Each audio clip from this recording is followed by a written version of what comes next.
At a railway station in a city, there lived a beggar named Sammy. He survived by begging from passengers traveling in the trains that stopped there. One day, while begging, he noticed a tall, well-dressed man. Sammy thought, "This man looks very rich. If I ask him for alms, he will surely give me a good amount." Sammy approached the man and started begging.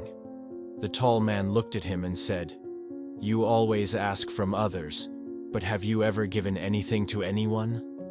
Sammy replied, "Sir, I am just a beggar. I always ask because I have nothing to give. How can I give anything to anyone?" The tall man said, "If you can't give, then you have no right to ask. I am a businessman, and I believe in give and take. If you have something to give me, only then will I give you something in return." Saying this, Mark boarded the train and left. Sammy sat there pondering over the man's words. Those words struck a chord in his heart. He thought, "Maybe I don't get much money because I never give anything in return. But I'm just a beggar. What can I possibly give to others?"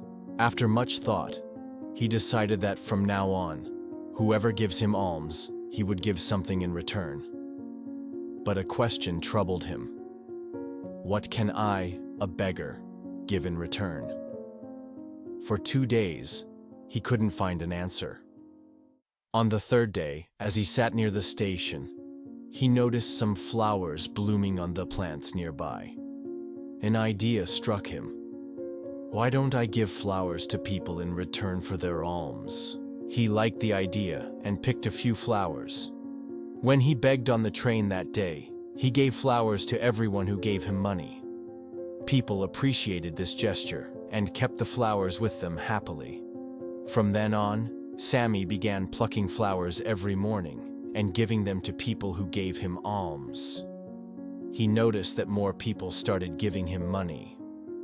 However, when he ran out of flowers, fewer people gave him alms. One day, while begging on the train, he saw the same tall man, Mark, who had inspired him.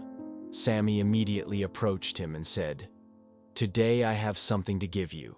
Please give me alms, and in return I will give you some flowers." Mark smiled, gave him some money, and accepted the flowers. He said, "Wonderful. You've become a businessman like me." Mark took the flowers and left. Once again, his words resonated with Sammy. Sammy realized that the key to changing his life was now in his hands. He stepped off the train, looked up at the sky, and shouted, "I am not a beggar anymore. I am a businessman. I can become rich." People around him thought he had gone mad, but Sammy was determined. 6 months later, at the same station, 2 well-dressed men were traveling. One of them recognized the other and extended his hand for a handshake. "Do you recognize me?" the first man asked. "No, I don't think we've met before," replied the second man. The first man smiled and said, "We've met before, not once, but twice. Don't you remember the beggar you once spoke to?" Surprised, the second man said, "Oh yes, you're the beggar I once refused to give money to. And the second time, I bought flowers from you. But today you're dressed so well. What are you doing now?" The first man replied, "Yes, I was that beggar, but today I am a successful flower merchant. I'm on my way to another city for business." He continued, "You taught me an important rule of life. We only receive when we give. This rule has changed my life. I realized that I wasn't a beggar. I was always a businessman, but I didn't see myself that way. People didn't give me alms. They were paying for the flowers I gave them. I used the money I earned to buy more flowers and became a merchant. Today I run a large flower business." Both men smiled and continued their journey. The story teaches us a profound lesson about the power of self-perception. and the universal law of giving and receiving. Often, we limit ourselves by believing we are incapable or unworthy of success, just like the poor beggar initially thought of himself as just a beggar. However, true transformation begins with a change in mindset.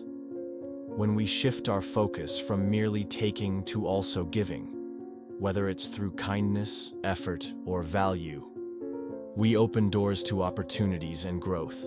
The rule of give and take is not just a business principle. It is a life philosophy that fosters mutual benefit and prosperity. Moreover, success is deeply tied to how we view ourselves. If we see ourselves as small or insignificant, others will too. But when we believe in our potential and take steps to act on it, the world responds in kind.